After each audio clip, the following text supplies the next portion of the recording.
اللي حصل بيني وبين مرات خالي حاجة محدش يتوقعها. أنا طول عمري بحسد خالي عليها، أصلها بصراحة ست غير كل الستات اللي انتوا بتشوفوها دي. أي نعم احنا من قرية أرياف، لكن هي بصراحة نوع تاني من الستات. ست كده فيها كمية أنوثة لو اتحطت على العالم ده كله ما يكفهوش بصراحة كده. أنا كل ما كنت بشوفها كنت بقول في عقل بالي يا بختك يا خال، اهي دي الستات بجد اللي ترجع الشباب تاني للراجل وتخليه دايما عايش حياته. مرات خالي اللي عمرها 33 سنة، أصغر من خالي بكتير، كنت كل ما أشوفه ألاقيه رجع شباب. كنت في كل مرة بشوفه بحس إن هو رجع شباب أكتر من المرة اللي قبليها، لدرجة إن أنا في مرة قلت له جرى إيه يا خال؟ أنا خايف لا في مرة أجي أشوفك ألاقيك عيل صغير في اللفة. واضح كده إن مرات خالي مهتمية بيك أوي. قال لي بس يا واد انت، ايه اللي انت بتقوله ده؟ انت بقى بتحسدني ولا ايه؟ قلت له ابدا يا خال، يا ريت الاقي واحدة اتجوزها وتعمل معايا كده. قال لي ماشي يا اخويا، بقول لك ايه، ان مرات خالك احتاجتك في اي مشوار لازم تبقى معاها. انت عارف الايام اللي جاية دي احتمال ان انا اسافر. قلت له ماله يا خالي، تسافر وترجع لنا بألف سلامة. وفعلا ودعت خالي ورجعت على البيت، وبعديها بكام يوم صحيت من النوم على تليفوني وهو بيرن. قمت ارد عليه لقيت مرات خالي. مسكت التليفون وانا مش مصدق نفسي ورديت عليها. الو، ايه ده يا مرات خالي؟ معقول؟ ده انا مش مصدق نفسي ان انتي بجلالة قدرك اللي بترني عليا. بصراحة انا النهاردة اتحسد. قالت لي بس يا واد انت بطل غلبة، انت مش هتبطل كلامك ده ولا ايه؟ بقول لك ايه، تعالى عشان عايزاك تروح معايا مشوار ضروري، والمشوار ده مش هينفع اي حد غيرك يجي معايا. قلت لها اشمعنى يعني يا مرات خالي؟ قالت لي وبعدين معاك، انت ليه غاوي تتعبني وخلاص؟ ما تسمع الكلام، هي دي برضو الوصية اللي موصيها لك خالك قبل ما يمشي. على العموم خلاص انا هروح لوحدي. قلت لها استني بس، انتي متعصبة كده ليه؟ انا هاجي معاكي، هو انا طول؟ وفعلا رحت لها المشوار ورحت معاها الحتة اللي ما كانش ينفع يروح معاها اي حد غيري. طبعا انتوا عايزين تعرفوا انا رحت معاها فين. اول ما وصلت عند البيت عندها قلت لها تنزلي لاني واقف تحت البيت. قالت لي طب اطلع، انا لسه ما خلصتش لبس. قلت لها الله يا مرات خالي، ده انا قايل لك ان انا جاي من بدري. قالت لي وبعدين معاك، انت مش هتبطل غلبة بقى؟ قلت لها خلاص يا ستي هطلع. قالت لي هسيب لك الباب مفتوح، ادخل اقعد لحد ما اخلص لبس. وطلعت ودخلت الشقة وقعدت استناها على الكنبة. وتقريبا كده هي كانت بتكلم واحدة من اخواتها، وكانت بتقول لها ايوه طبعا انا لازم اروح للدكتور، اصل انتي يا اختي مش عارفة اللي بحس بيه، بقالي فترة كده مش مظبوطة. قالت لها طيب ما تروحي للدكتور اللي قلتلك عليه، او حتى الدكتورة اللي احنا متعرفين عليها يعني وبنتعامل معاها. قالت لها لا لا لا، انا اسمع ان الدكاترة الرجالة في الموضوع ده اشطر بكتير من الستات، وبعدين انا واخدة يعني ابن اخت جوزي معايا، وهروح هيوديني ويستناني وبعدين يرجعني تاني على البيت. وقفلت. بصراحة قلقت عليها، اصل هي حلوة قوي وانا بصراحة قدامها ما بحسش بنفسي. استنيتها لما خرجت. قلت لها خير يا مرات خالي؟ معلش يعني ما تأخذنيش، انا سمعتك وانتي بتتكلمي، رايحة عند انهي دكتور؟ وعندك ايه وبتشتكي من ايه؟ قالت لي بس يا واد بطل غلبة، انا رايحه لدكتور النساء، هو عندي ايه ولا بحس بايه مش هينفع اقولك. لما اروح عند الدكتور بقى واشوف هو هيقولي ايه. وبصراحه طول ما انا ماشي في السكه عمال اسال نفسي، يا ترى مرات خالي دي بالحلاوه والجمال ده ايه اللي ممكن تكون بتشتكي منه ورايحه عند دكتور النساء.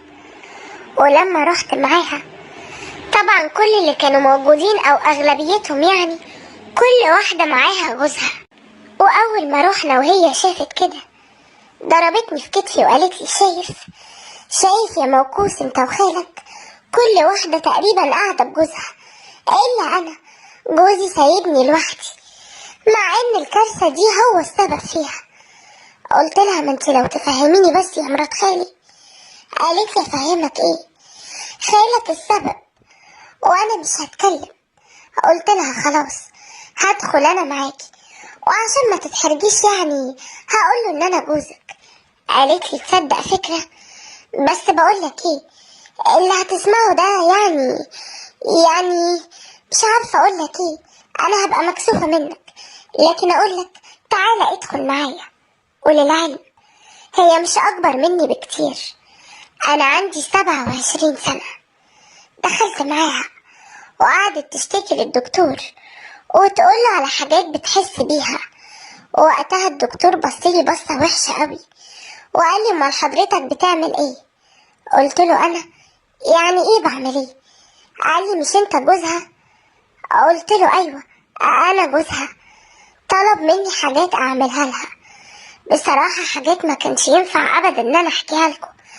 وطلب مني يعني اتعامل في اماكن معينة واعمل حاجات معينة يعني، وفي كلمات معينة برضو لازم ادهنها لها. بصراحة انا كنت قاعد مش قادر اقول لكم، فضلت قاعد اسمع له وهي كمان قاعدة بتسمع له، وكانت عمالة تسأله وهو يشرح لها التفصيل كمان ايه اللي يتم. وفضلنا قاعدين كده لحد ما خلصنا الكشف. واول ما جه يكشف عليها طلب مني ان انا اكون لازم واقف معاه، وهي طبعا ما كانتش عارفة تقول لا، لان هي قالت له ان انا جوزها. وفعلا وقفت مع الدكتور وشفت كل حاجة بتحصل قدام عينيا، ومش عارفة اوصف لكم اللي انا كنت فيه ده، حاجة بصراحة ما حصلتش عليها ابدا. وبعد ما خلصنا نزلنا نجيب الادوية والكريمات اللي هو طلبها، وبعد كده ركبنا العربية عشان اروحها على البيت. وطول الطريق وهي عمالة تعيط قلت لها مالك بس يا مرات خالي؟ قالت لي اعمل ايه في خالك؟ قولي بقى شفت سمعت الدكتور قال ايه؟ قلت لها بصراحة انا مش فاهم كل اللي حصل ده، وبصراحة مش عارف برضو انا ايه دوري في الموضوع. قالت لي ما هو خالك السبب. قلت لها طب احكيلي. قالت لي مش هينفع هنا، لما نروح البيت هحكي لك كل حاجة، ما انت النهاردة هتقضيه معايا. قلت لها بس انا ورايا شوية حاجات. قالت لي حاجات ايه بقى ان شاء الله؟ انت لازم تدهن لي الكريمات دي، انت ما سمعتش الدكتور قال ايه؟ قلت لها انا. قالت لي ايوه يا سيدي، وانا اصلا مش هشوف ادهن الحاجات دي هعملها ازاي. سمعت كلامها وروحت معاها على البيت، ولما سألتها قالت لي ان هو ابتدى يأثر في حاجات كتير، والموضوع ده عمل لها شوية التهابات وحاجات كده، بسبب ان هي بتحاول تعمل اي حاجة لنفسها، علشان هي بقت حاسة ان هي مش متجوزة، زي ما يكون قاعدة مع اختها. وطبعا اول ما قالت لي كده وشي جاب الوان، وما كنتش عارف بصراحة اقول لها ايه، كنت محرج جدا جدا منها. ووقتها قالت لي بقول لك ايه، مش لازم كل حاجة احكيها لك بالتفصيل. وبعد ما حكيت لي كل حاجة تقريبا قالت لي يلا بينا بقى نقوم على الأوضة، وبعدين احنا سقعانين جدا، تعالى نقعد جوه، بالمرة تدهن لي الكريم اللي الدكتور طلبه ده اني ادهنه النهاردة.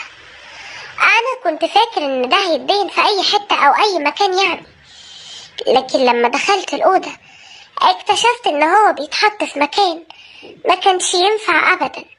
ولما وقتها قلت لها ما ينفعش، قالت لي بعد ايه؟ ما انت شفتني وانا بكشف، ايه المشكلة بقى دلوقتي؟ بقولك ايه، انا فعلا حاسة بتعب، ويلا بقى ممكن تدهن لي المرهم ده، يمكن ده يخلي الموضوع يعني يهدى شوية. وفعلا ابتدت هي يعني نامت على سريرها، وانا كان لازم يعني اعمل اللي الدكتور طلبه، خوف يعني على صحتها وكده. وبصراحة اللي انا عملته خلاني مش مصدق نفسي. اصل الموضوع كان غريب جدا، كنت اول مرة في حياتي اتحط في موقف زي ده. وانا زي ما قلت لكم، مرات خالك منها صغيرة وحلوة، حلوة بزيادة. كنت انا واقف قدامها مش عارف اعمل حاجة، مع ان انا كنت طول الوقت اقول يا سلام لو اتجوز واحدة في جمالها. تفتكروا ان انا لو اتجوزت واحدة في جمالها كده هعمل ايه قدام جمالها ده؟ فضلت هي قاعدة قدامي، وانا عمال بقى ادهن المرهم ده زي ما الدكتور طلب، وهي ابتدت غصب عنها يعني يصدر منها اصوات وحاجات كده غريبة، واهات طبعا وحاجات من اللي انتوا عارفينها دي. وانا بقى ما اقولكوش وقتها ما كنتش بصراحة عارف اعمل ايه. حسيت ان انا زي ما يكون مش على بعضي.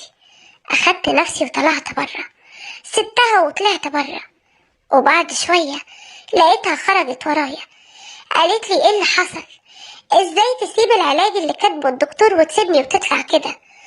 قلت لها بصراحة اللي انا بسمعه ده يخلي اعصابي تسيب خالص. قالت لي بقولك ايه، خالك مش موجود، وانا وانت واضح علينا جدا ان احنا محتاجين للموضوع ده، وبعدين احنا قاعدين في البيت لوحدنا ومفيش حد معانا. ف... فيعني انا كنت بقول يعني مش عارفة اجيبها لك ازاي، اكيد انت طبعا فهمت. بصيت لها كده وسكت شوية، وبعدين قلت لها لا، انا بصراحة ما فهمتش، ايه تفهميني ياخد بعضي وامشي. قالت لي بقولك ايه، انا وانت مش هينفع نصبر اكتر من كده، احنا الاتنين محتاجين للموضوع ده جدا، وخالك بقى الله يسامحه هو السبب. وانا زي ما يكون ما صدقت ان هي قالت لي كده، وبعدين مسكتني من ايديا وسحبتني. وانا بقى اشتغلت من غير ما حد يقولي، وابتديت اعمل حاجات انا نفسي ما كنتش مصدق نفسي وانا بعملها. معقول انا بعمل حاجة زي كده؟ طب ازاي بس حد يقولي؟ انا مش مصدق نفسي. معقول انا معايا حد بالجمال ده وبعمل كل اللي انا بعمله ده؟ لا وايه، هي كمان اللي عايزة كل حاجة. بصراحة سبت نفسي جدا، وابتدى الموضوع يتكرر على مدار الايام اللي خالي فيها مسافر. وبعد ما خالي رجع ابتديت ما اروحش هناك، لاني ابتديت احس ان انا بغير عليها. ازاي ممكن اشوفها مع حد غيري؟ لدرجة ان خالي نفسه لاحظ، قال لي انت ايه اللي بيخليك ما تجيش وانا موجود؟ قلت له ابدا يا خالي، انت عارف الشغل كتير وانا عايزك ترتاح شوية، وانا اللي اعمل كل الشغل.